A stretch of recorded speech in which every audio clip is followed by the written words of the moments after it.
Ksoo, man, that's my brother for real. He's been with me every step of the way.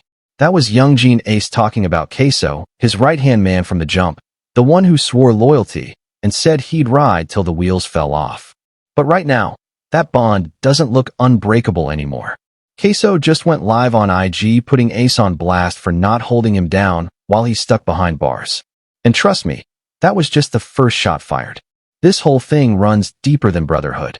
It's a story of loyalty turning into betrayal. And in Jacksonville, that's deadly. Out here, loyalty isn't just some fancy caption for likes. It's survival.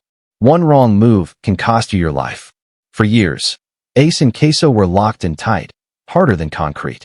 From ducking the same bullets to chasing the same dreams, these two weren't just friends. They were family in the trenches.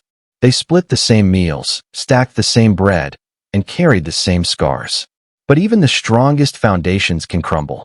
And when they do, betrayal cuts deeper than anything an enemy could ever do. Ksoo wasn't just another rapper from the city. To Ace, he was blood. Ace once said, "That's my brother for real. He'd been with me every step of the way." He was at the demo. This wasn't no fake brotherhood built on photo ops or corny handshakes for the cameras. Nah, this was real hood love. Yungeen Ace, born Keonta Tyrone Bullard, and Hakeem Robinson, known as Ksoo, weren't just rappers chasing fame. They were survivors. Two kids from Jacksonville's deadliest corners. Where making it to 25 feels like winning the lottery, and where loyalty is the only real currency. When Ace spoke about Ksoo, it wasn't capped for clout. It was raw, unfiltered love. This was deeper than rap, deeper than fame. It was real street brotherhood. Back in 2019, Ace hit social media with a post straight from the heart. "I love Ksoo like my mama made him. I'd die for him. I promise." That wasn't just talk. That's the kind of loyalty that makes a man risk it all when the streets test him. And Ace did exactly that. Word on the block is he threw over $1 million into Ksoo's legal fight. A whole million. That's life-changing money. The kind that builds houses and feeds families for generations. But Ace wasn't worried about investments or security.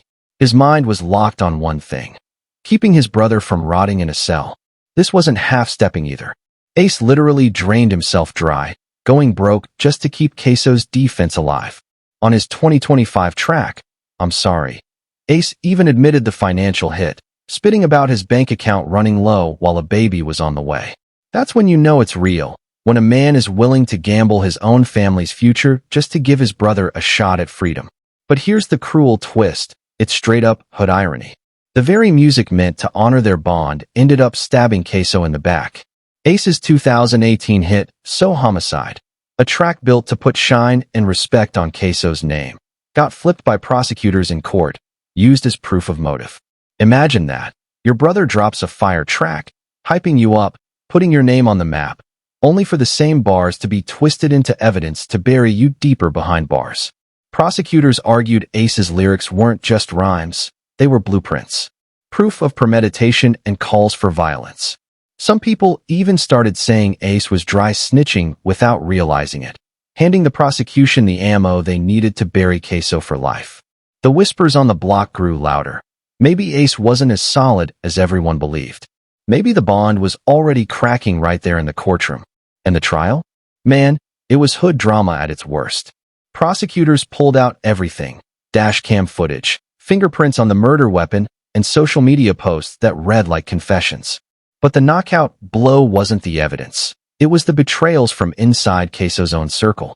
The unthinkable happened when his own father, Abdul Robinson Sr., took the stand. Pops pointed his finger at his son and laid it all out for the court. That's not just betrayal. That's the ultimate violation, when your own blood flips on you in front of the system. And it didn't stop there.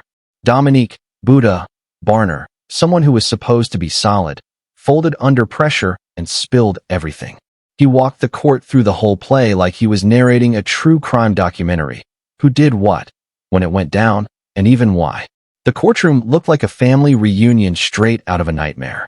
Everybody who was supposed to be solid started pointing fingers, snitching left and right. The same crew that was once unbreakable was now breaking down in front of the whole city.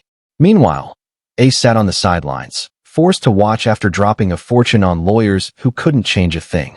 All that loyalty, All that love and all that money gone in vain. The jury didn't waste time. After just 3.5 hours, they came back with the hammer, guilty. Faces in the courtroom froze in disbelief. Just like that, Ksoo was staring down a life sentence at only 25. His whole future wiped out before it even had a chance to start. But instead of owning up to anything, Ksoo started shifting blame, posting online about all-white juries and judges, trying to frame it like the whole system was stacked against him. But the streets weren't buying it. The truth was uglier. His downfall came from inside his own circle. His pops, his homies, his crew. They testified and sealed his fate. When the dust settled, that's when the real questions started flying. Rumors spread that Ksoo felt abandoned, left hanging by the people he thought would ride for him forever. Yeah, Ace dropped $1 million. No one could deny that. But some started asking, was that enough?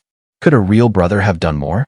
Should Ace have raised more noise, fought harder in the streets, applied more pressure instead of just writing checks? Now Ksoo sits in that cell, probably replaying it all, thinking less about the $1 million and more about whether his so-called brother really went to war for him. The hood was watching close. Social media lit up, and everybody had something to say about Ace's so-called loyalty. The whispers turned into heated debates, and the debates turned into all-out arguments online and in the streets. Soon, those arguments blew up into a confrontation that shook the entire hip-hop world. Years of brotherhood were tested by one brutal question. When your homie is drowning, is tossing cash enough, or do you jump in the water and risk sinking too? Out here in Jacksonville, the rules are different. Your name isn't built on Instagram followers or streams. It's built on how you move when shots ring out and how you handle it when respect is on the line. And Ksoo, he didn't get that name by accident. Hakeem Robinson earned it brick by brick, move by move, carving out a rep that had his name whispered like a ghost story. What started as protecting his family's honor twisted into something darker, a path soaked in blood. Every trigger pull wasn't just another body. It was Ksoo stepping deeper into a world where violence stopped being defense and started being second nature. Murder became muscle memory. From a troubled kid into a stone-cold shooter, Ksoo's transformation didn't happen overnight. But once that switch flipped, there was no return. By the time he was old enough